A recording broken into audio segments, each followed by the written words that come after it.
everyone. I'm BNEWS Reporter Robert Parris, and we're here at my home. We're back here with Parks and Recreation Director Brendan Egan for another Burlington Parks and Recreation update. Brendan, thank you for joining us.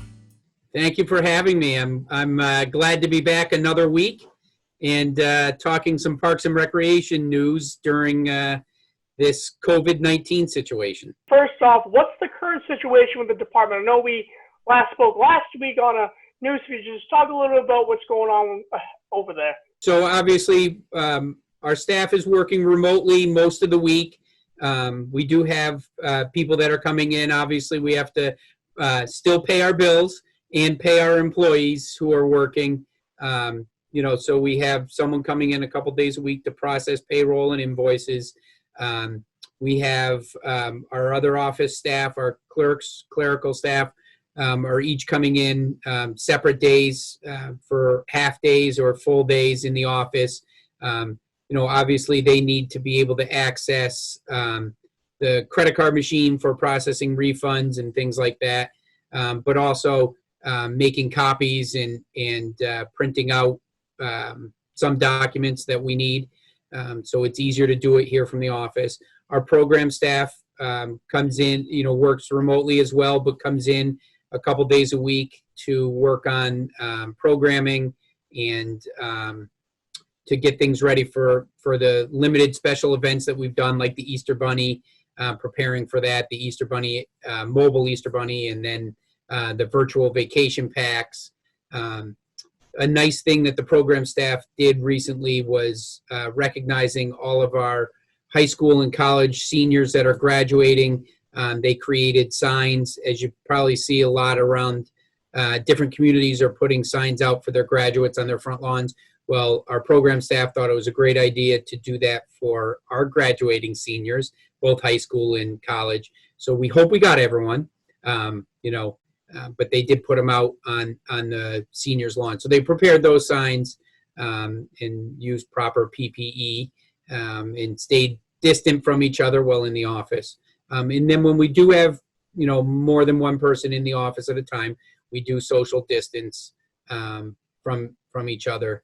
And then I'm here every day, either for the full day or a large portion of the day, and then I do the rest remotely. But our maintenance staff is out working out in the fields. We're looking to bring everyone back. We're in split shifts right now, 4 on, 4 off, 1 week at a time.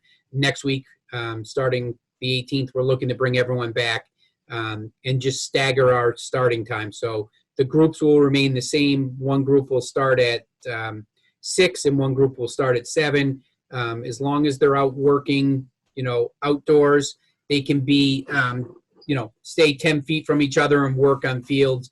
But grass is growing, so we've been cutting. And once you start cutting, you don't stop until the grass stops growing. So it just, the cutting of the grass is promoting growth, and, the precipitation we've been getting is helping with that. We've overseeded, we've fertilized. So all those things are happening. It's, the one benefit of people not, youth sports not going on and adult sports and stuff on the fields is we actually can get out there and do some work in a fairly timely manner and not have to wait until schools are off for recess or, the youth sports are done practicing or whatever, that we can get out there and take care of some stuff, which is nice. So that's what we've been up to, both the program, clerical, and maintenance staff. Stayed pretty busy. I'm sure you're going to ask me about what's going on program-wise in a minute, so we can get into talking about that as well. Just talk a little about what's going on with the summer activities once we hit phase 1 from Governor Charlie Baker. No one knows what that is, what that phase 1 is going to look like. But, the Massachusetts Recreation and Park Association has been in contact with some advisory board members. So we are able to give some input, and we're hoping that input, is taken to heart by the advisory committee. Our summer programs, are very important, especially for working parents, that they have somewhere safe for their kids to go, not only if they're working, but just to get out and socialize. So we did hold, and I think we talked about this last week, we did hold program registration for our youth programs on April 29th. It was limited. So we limited the number of participants in the programs to no more than 25, and that includes the staff. So we have, 5 staff in a specific program. We only had 20 spots available. We limited how many sessions people could register for, and then we also limited the number of sessions offered. So, we're trying to go conservative with 25 or less, thinking that may be the number that they use. We let people know, and we put it out on social media that depending on what happens on the 18th, those numbers could go up or they could go down. And we're trying to look at, these are outdoor programs, so keeping groups separate. Our program staff has done a tremendous job coming up with contingency plans for whatever that announcement is going to be on Monday. We're hoping that they include recreational programs in it. I know for my colleagues across the state in other towns and departments, some of them, this is their make or break season. That sometimes the money they make in the summer, not that they're looking to make money, carries them throughout the year. So it's a vital season for Parks and Recreation departments. So we are making plans to move forward with programming, but we're also ready to dial back the numbers or increase numbers based on what the governor says. And then adult programming, we started registration today, which is, what's today, May 13th. So for some of our adult programming, with the thinking that after June 29th, we may be able to do some indoor programs, some adult fitness programs with smaller numbers. We've taken steps to mark out areas in our gym to see how many people we could have, and that's keeping them, I think we used the distance of 8 feet apart, side to side and front to back. So it really gives a good area for someone to work out in the gym or in our function room. So we did look at numbers for those programs based on, the size of the rooms and what we felt, the governor's guidelines might be. Speaking of summer activities, I know last year we did the revamp of the Parks and Recreation Review, and for the first episode we did an orientation. Now I know if you saw the footage of that, there was a bunch of volunteers and staff members in that room. So how are you going to handle that when that comes around? Obviously, again, I'm going to use this a lot, going back to the governor's guidance on what type of groups can gather. If we have to do some of it virtually, we'll be prepared to do that. But if it's something that we can do, in person, and we can use a larger room and separate people, maybe we do that as well, keeping people distant. I think it's going to be tricky. I think Parks and Recreation professionals everywhere, I think that's the nature of their job, is adapting, and as it is with a lot of different fields. But specifically with Parks and Recreation, we adapt all the time. The maintenance staff adapts to things that change for special events and events. The program staff is continuously changing and updating and adapting to different situations. So I think it's the nature of the business. So I don't want to say we're 100% prepared, but I think we're prepared for those changes, whatever they are.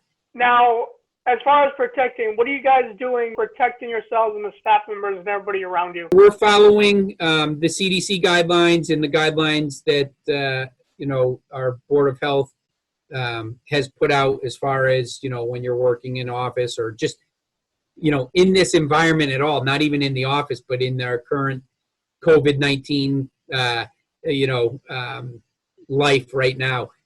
Continuous washing of the hands, using face masks when we're in public and when we can't social distance, hand sanitizers, gloves are available. And again, these are things that we have to consider for summer programs and how that's going to look. So we're trying to be prepared, and we've ordered, face masks for our full-time office staff and program staff and maintenance staff has some as well, but also having, gloves, hand sanitizer, those things all on hand. And, indoors it's a little easier because we have access to sinks and can wash our hands continuously. But our maintenance staff, we're getting in individual bottles of hand sanitizer and wipes that they can use out in their vehicles. So we are ordering some. I know the town is going to provide some as well for the offices to keep counters and stuff clean. So we are taking precautions there. But then in our parks, people have probably seen the signage we've put up regarding COVID-19 and what's open, what's closed. And there was a short video that people may have seen that was put out by our department on what, kind of a lighthearted look at it to, kind of say, hey, this is what you can touch, this is what you can't. You may have seen it. Did you see it, Robert? I've seen it. Okay. I like it. We do have some additional signage that we're going to be putting out on parks and playgrounds and fields. And if you don't mind, I'm going to share that, share my screen with you, and we can, let people see what's going to be out there in the parks coming up in the next week, just in reminders. And it's really reminders on social distancing and what is going to be, what are good things to remember. So talking about not using the parks and trails if you're exhibiting any symptoms, going to the park by yourself or with someone you live with. If you're unable to maintain social distancing, please go home. So like if the parks are open for walking around in, the equipment is not open at this time. And as we get further guidance and things can open, we'll make that announcement. But these signs will be out in our parks, and it's about physical distancing. And we're reminding people to observe the CDC's recommendations of staying 6 feet away from others, no gatherings or crowds. And I know it's hard because the weather's getting nice. I had a large group of teenagers playing football, climbed over the fence at Brush Field, and I get it. It was a beautiful day yesterday. They want to get out and exercise. But again, I said this the last time we met, these short-term sufferings that we have of not gathering and not getting together with our friends and family, it's for the long-term gain. So, we want to get back to some kind of typical operations. We all are getting antsy, but these small things that we can do add up to bigger enjoyment down the road. So anyways, just talking, these signs are out there, or are going to be out there soon. Please follow us on social media for updates.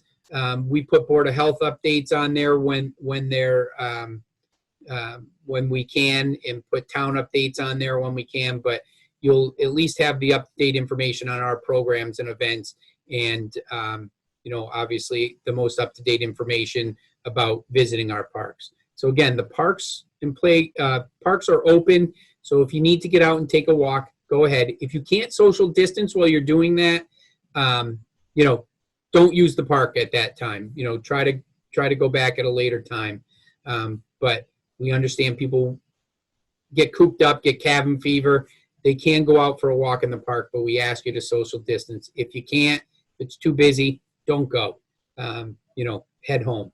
So these signs will be out there, and we'll be putting it out on social media when we, are ready to put it out there.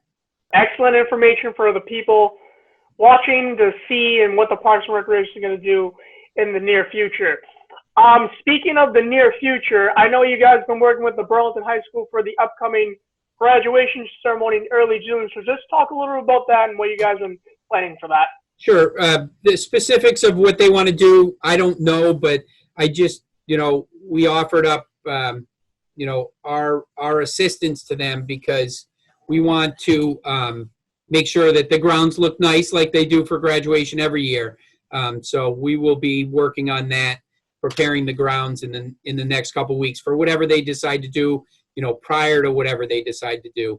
I don't know what that is and what it's going to look like, but we will definitely be, ready to go, get the grounds ready, get them cleaned up and looking nice.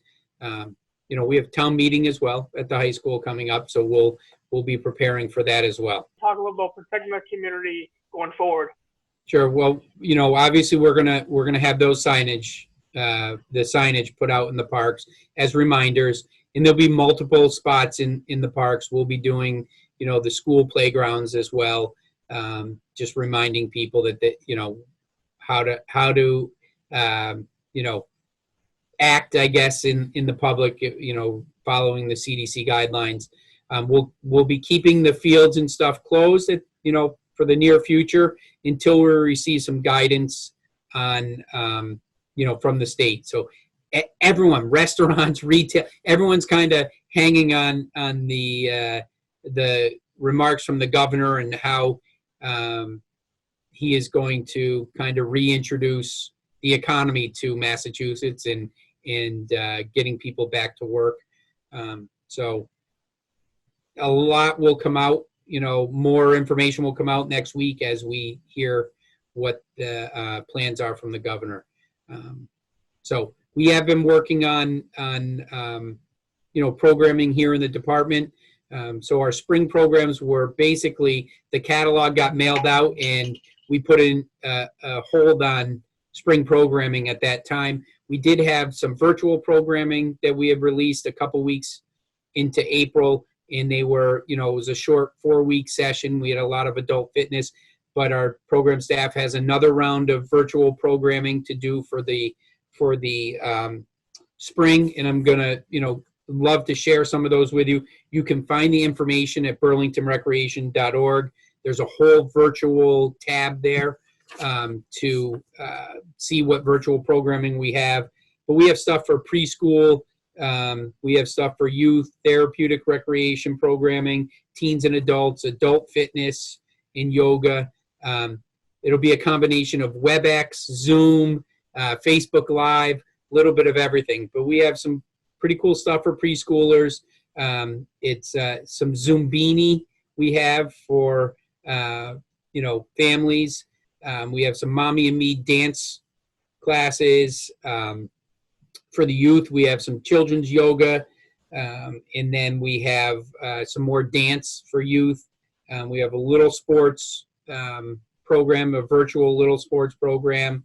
For therapeutic recreation, we have a group that meets on Wednesdays virtually.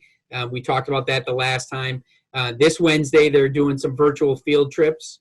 They're going to do, I believe, the aquarium, but also they are headed to London virtually to do some tours over there. And then with teens and adults, we have some ballroom dancing. Some seminars, Women in Investing 101. We have a financial adulting toolkit seminar, so that should be good. And then obviously we have People Love Yoga, and those are some of our most popular classes. We do have some yoga classes, gentle yoga, chair yoga, yoga gold, which is our senior population. And then we have some Facebook Live events that we talked about, some creative chapter book chats with one of our instructors, craft time, family paint night. We have some story time classics as well. And then we talked about special events, and we did our mobile Easter Bunny. We did the vacation packs. We're going to have a virtual fishing festival. So usually the fishing festival takes place this upcoming weekend.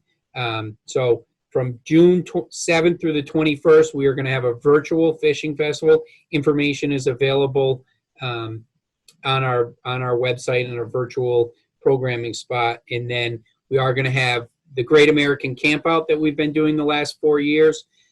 It's going to be a great backyard virtual campout.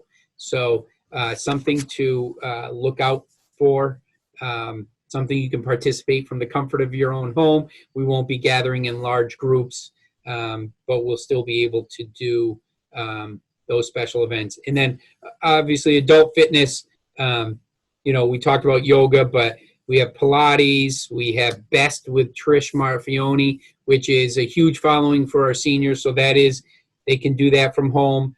There's Tai Chi, there's Zumba Gold. So we have a whole lineup, and I'm so happy with the stuff that we're able to put out, and it's all free. We feel it's something that we want to offer to our residents, to our community. Everyone's cooped up. Budgets are tight for everyone, including us. So being able to offer some free things, free classes, is something we're happy to do. And we've had some great response from our instructors on offering some programming for free or on a very limited pay basis for them. So I want to thank everyone for their work on that, the program staff, the instructors, but also the residents too for taking part in those. And definitely take advantage of them, because if you haven't done one of these programs in person when we're operating at typical procedures, you might try it now. You might find the time to be able to do that. Variety of activities for people to choose from. Yes, yeah, and you know what? Our social media, our staff that's been putting stuff out on social media has done a tremendous job. And I do want to push one more thing. You may have seen it. We're doing a community cookie book. So if you have a recipe, family recipe that you love and that you think other people would enjoy, please share that. We're going to compile all of the recipes into a virtual cookbook, and people can download it and print it. Something to do with your family, while you're cooped up. When you're not out in your yard, or as my daughter likes to say, Dad, can we take a skirt? I still haven't figured out what that means, but it's a drive. She likes to just go out for an afternoon drive and just kind of check things out and get out of the house. You can only spend so much time inside or in your yard, where you need to get out. So we take a ride and we discover areas of the North Shore we drive by all the time, but never really go into. So, that's something else. But the community cookbook, check that out on our social media. You will be able to, add your favorite recipe, and we'll compile a virtual cookbook.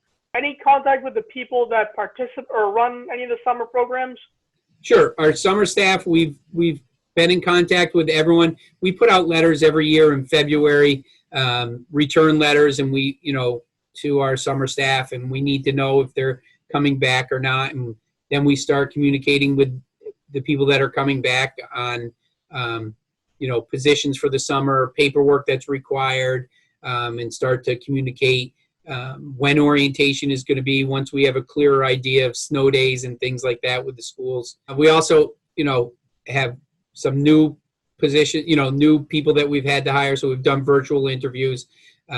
We don't know what everyone's position is going to look like. So we've let them know that, their position may not be the same as it was last year, that, this whole COVID-19 situation requires us to, make changes and adapt at on a whim. So people that worked in one program last year may be shifted to another program.